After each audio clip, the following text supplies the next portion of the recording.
Hi, my name is Tyler Heroux, and today I'm going to be talking about DNA testing and gene mapping. So, DNA testing and gene mapping is an emerging technology which has the potential to be a preventative measure towards diseases such as cancer, diabetes, and can be used in many other fields to have a very large impact on society. So, as you can see, DNA testing has many possibilities from diseases to helping the field of crime.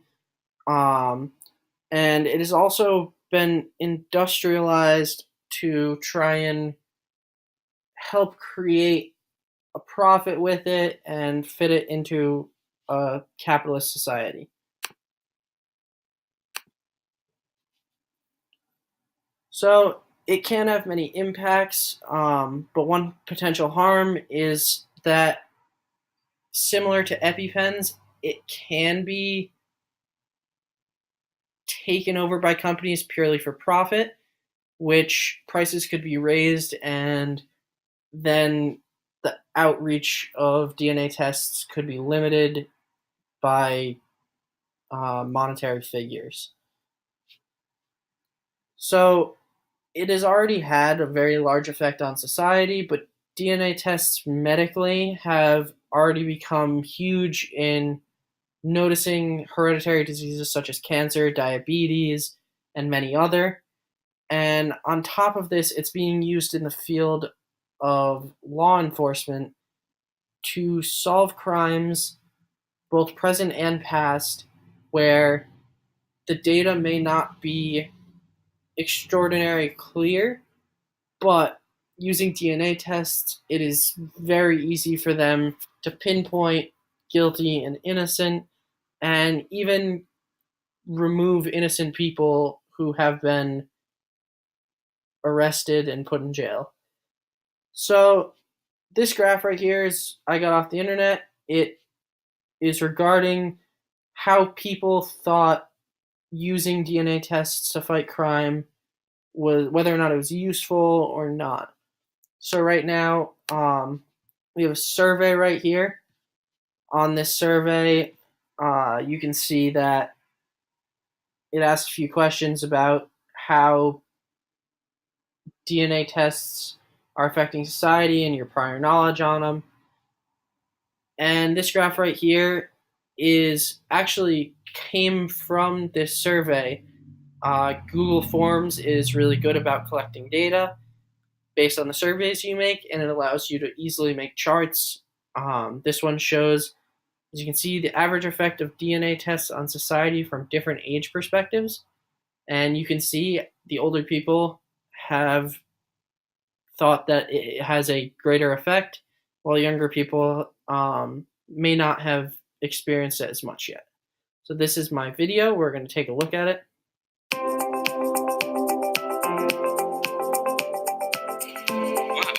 I didn't know that my family is at risk for diabetes.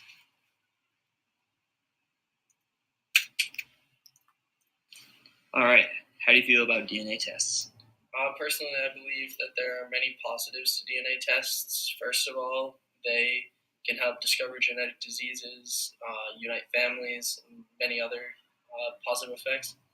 However, there are some negatives. Many companies are using people's DNA as profit, which is both unethical and just downright cruel to these citizens.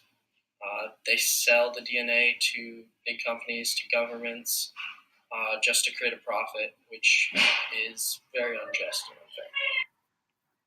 unfair. Okay, so that's my video. It explains a little bit more. Okay, so now we're gonna look at the relationship to data. So DNA tests use data. When you send in your DNA test, all of the results get compounded into a database, which arises many concerns for people because They wonder who has access to their data, who is looking at it, is it being used by the government, could employers possibly get a hold of it, and in that case, could they see something in it that might make them less likely to hire the person, which is an issue that the companies need to come out about and share with the customers.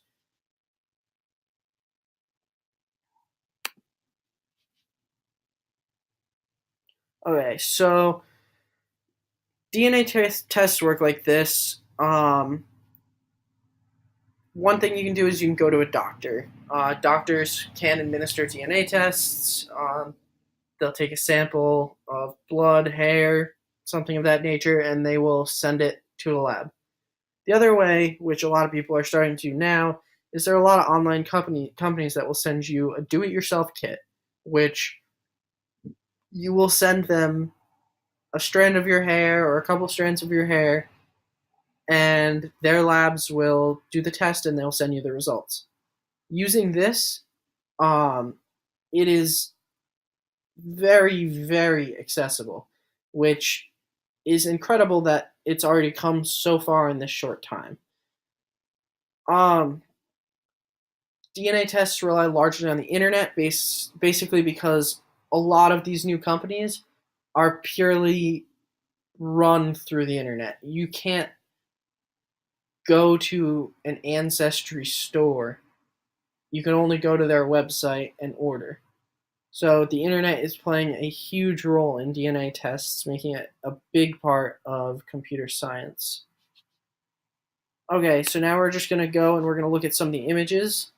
Um, we already went through the graphs.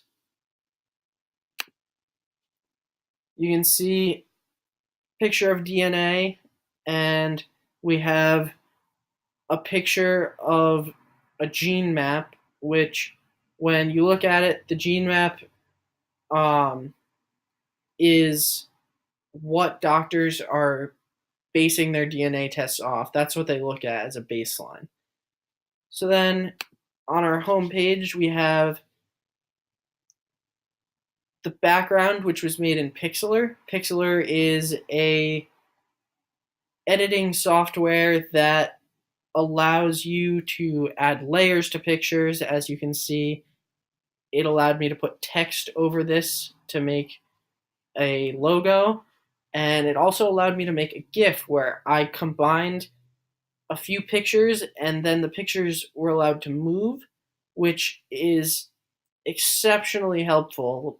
And this is free. It's all very, very helpful. So the last thing we're going to look at here is our references. Um, when you click on the references, there's links. Google Sites allows you to add hyperlinks very, very easily. Only basically with just the click of a button. So when you click on the hyperlink, it takes you to this article that I found very interesting. Very recently, a DNA test was used to identify a 9/11 victim who, at the time, was unable to be identified. And now they know who it was, and this is just another exceptional story.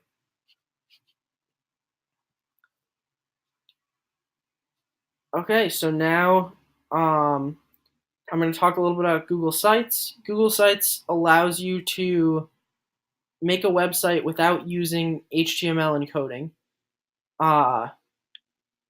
It allows text box functions, such as in a way that is similar to PowerPoint or Google Slides.